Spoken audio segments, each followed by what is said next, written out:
প্রথমত হচ্ছে আমি প্রিন্স ভাইকে ধন্যবাদ দিই, উনি অনেক কথা বললেন। এবং উনি যে জিরো টলারেন্সের কথাটা বললেন না, এই জিরো টলারেন্স শব্দটারই এখন একটা সংস্কার দরকার। এটা শেখ হাসিনা বলতেন, এটা বিএনপির আমলে বিএনপি বলতেন, কিন্তু এই জিরো টলারেন্সের বাস্তব চেহারা এদেশের মানুষ দেখে নাই।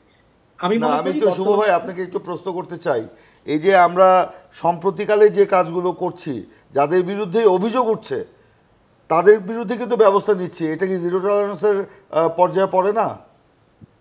ভাই এখন ধরে ধরে বললে, আপনার বাড়ি তো ময়মনসিংহ, ঠিক আছে? ঢাকা থেকে ময়মনসিংহে যেতে আগে এনা পরিবহন ছিল, বিখ্যাত খন্দকার সাহেবের।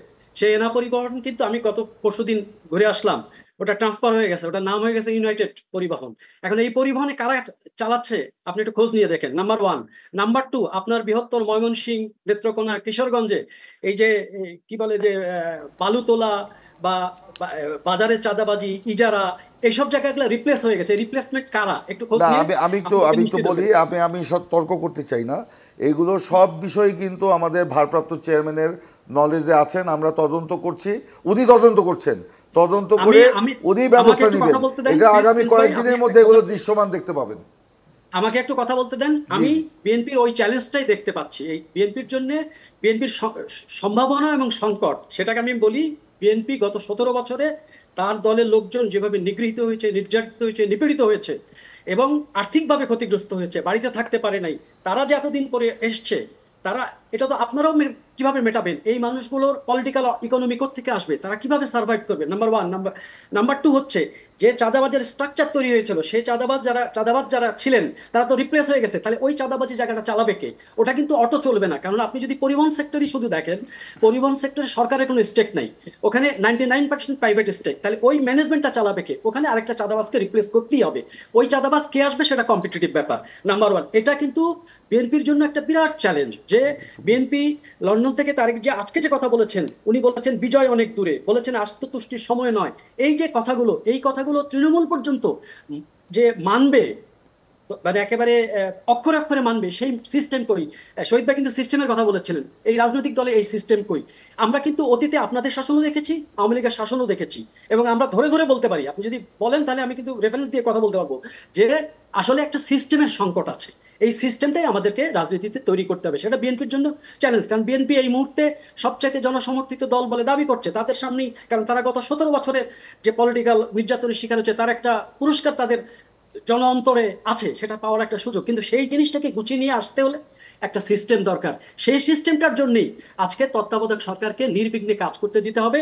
এবং ওই যে কখনো কখনো আপনারা বলবার চেষ্টা করছেন যে একটা রোড ম্যাপ, একটা সময় সময় বেঁধে দেন বা যাই করেন, তাদেরকে যদি পরিপূর্ণভাবে কাজ না করতে পারেন, তাহলে এখানে ডেমোক্রেসি চলবে না, এখানে ডেমোক্রেসি সার্ভাইভ করবে না। আপনি দেখেন 73 সালে 2/3 মেজরিটি, তারপরে দেখেন 75-এর সমস্যা, আপনি 79-তে দেখেন 2/3 মেজরিটি, 80-তে দেখেন প্রেসিডেন্ট খুন, আপনি 2001 থেকে 2006 দেখেন 2/3 মেজরিটি 111, তারপরে 2/3 মেজরিটির চেহারা এই যে এই রক্তক্ষয়। সুতরাং আমরা কিন্তু একটা বিরাট পলিটিক্যাল বিপর্যয়ের মধ্য দিয়ে আছি।